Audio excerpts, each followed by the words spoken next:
high level, what are some of the challenges on the education front, and how are we trying to fix them?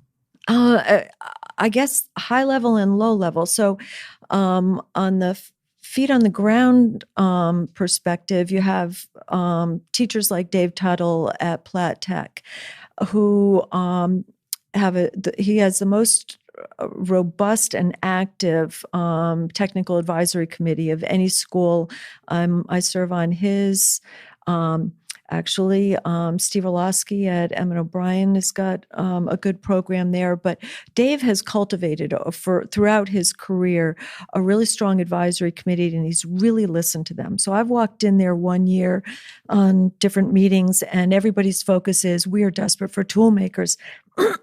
And Dave will adjust his program, and he will start delivering kids who are ready for toolmaker apprenticeships. And then the next year it's we need CNC machinists. And there's ways of adapting these programs to industry's needs. And maybe it's not year by year, but it's certainly, within 2, 3, 4 year periods that we can make those shifts that reflect what's happening in industry.